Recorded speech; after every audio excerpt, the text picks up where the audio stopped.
सच्चिदानंद सद्गुरु साईनाथ महाराज की जय।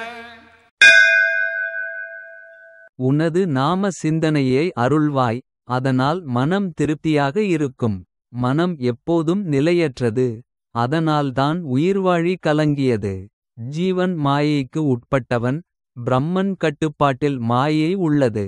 பிரம்ம சக்திக்கு வேதாந்தம் தெரியாது. தாசன் கூறுகிறான், மகான்கள் மட்டுமே அறிவார். श्री सच्चिदानंद सद्गुरु साईनाथ महाराज की जय। சாயியின் சபை தூய்மையானது, இங்கு காவல் காக்க யாரும் இல்லை. சாயியின் சபை தூய்மையானது, இங்கு காவல் காக்க யாரும் இல்லை. ஒரு முறை சென்றிடுவாய் மனிதா, ஷீர்டியின் காற்றை பார்ப்பாய். விருப்பங்கள் மறைந்திடும். சாயியின் சபை தூய்மையானது, இங்கு காவல் காக்க யாரும் இல்லை. சாயுடன் சிறிது நேரம் அமருங்கள், அங்கே எந்த பயமும் வேண்டாம். உங்களை அச்சமற்றவராக மாற்றுவார். சாயியின் சபை தூய்மையானது, இங்கு காவல் காக்க யாரும் இல்லை. மனிதப் பிறவி எடுத்த பிறகு நீ ஹரிஹரனை தியானித்திடுவாய், இல்லையில் எல்லாம் மண்ணாகிவிடும். சாயியின் சபை தூய்மையானது, இங்கு காவல் காக்க யாரும் இல்லை. தாசன் கூறுகிறான், என் குருதேவா, நான் உங்கள் பாதமடியில் என் கைகளை கூப்பியிருக்கிறேன். என் பாப தாபத்தை நீக்கிடுவீர். சாயியின் சபை தூய்மையானது, இங்கு காவல் காக்க யாரும் இல்லை.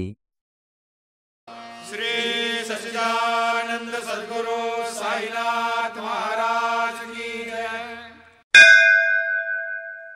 நான் பல கற்பனைகளை நம்பி உன்னை மறந்துவிட்டேன்.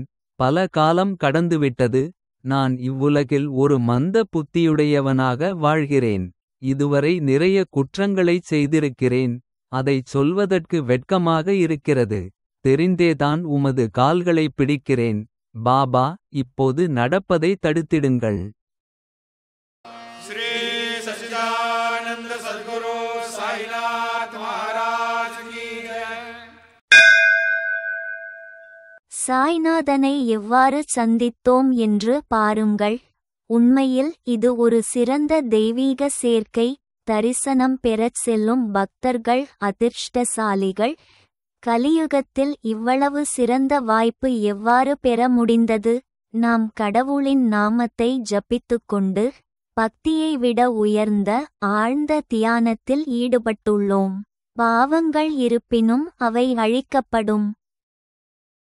श्री सच्चिदानंद सद्गुरु साईनाथ महाराज